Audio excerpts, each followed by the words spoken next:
Donc avec Christophe, nous nous sommes rencontrés en 1992 et très vite nous avons su que nous voulions travailler ensemble. Sur notre ferme, nous sommes aujourd'hui 4 à travailler.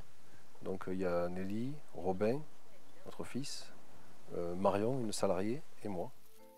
Donc aujourd'hui, nous sommes sur un élevage donc, de chèvres à la base, chèvres laitières. Nous avons décidé de faire directement, d'avoir un troupeau pour faire de la transformation fromagère. Nous utilisons le lait pour fabriquer plusieurs types de produits, des lactiques, c'est-à-dire des fromages au lait cru, de la tome, donc de pâte pressée, et des yaourts.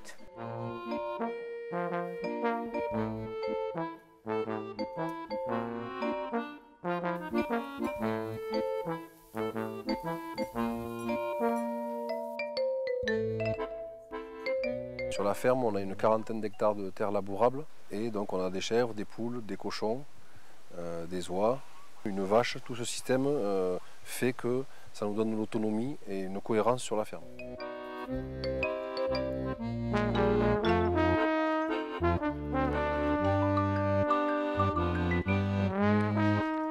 Depuis 16 ans que nous sommes installés, on a pratiqué une sélection sur nos animaux en faisant des croisements de races.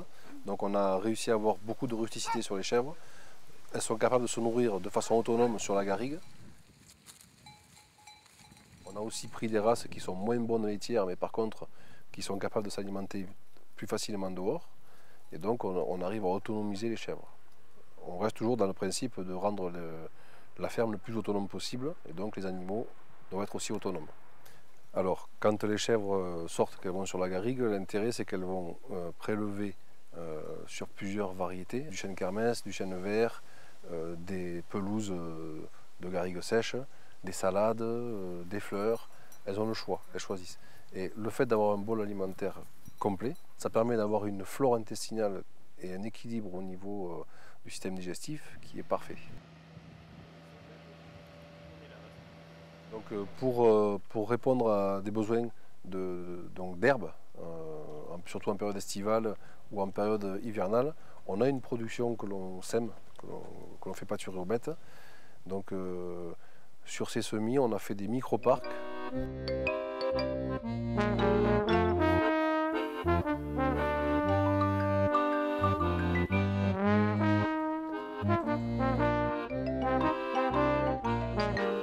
L'atout de ces parcours, c'est qu'ils sont proches de la ferme et donc ils bénéficient donc des rejets d'eau de la phytoépuration. La phytoépuration a été mise en place il y a 5-6 ans. Donc la phytoépuration sert à nettoyer l'eau sale de la ferme, que ce soit l'eau sale de la fromagerie, de la bergerie, après le lavage des quais de traite, et de la maison personnelle. Les eaux sales vont dans un bac dégraisseur, ensuite vont dans une cuve. Après le passage dans la cuve, l'eau va passer dans 2 bacs différents. Dans ces bacs, pour le nettoyage de l'eau, nous allons retrouver des minéraux de granulométrie différentes et des plantes adaptées pour le filtrage de l'eau pour transformer les bactéries en sels minéraux. Cette eau va servir à irriguer les champs qui sont en contrebas par gravité et par capillarité, un espace donc des champs où les chèvres seront en pâture.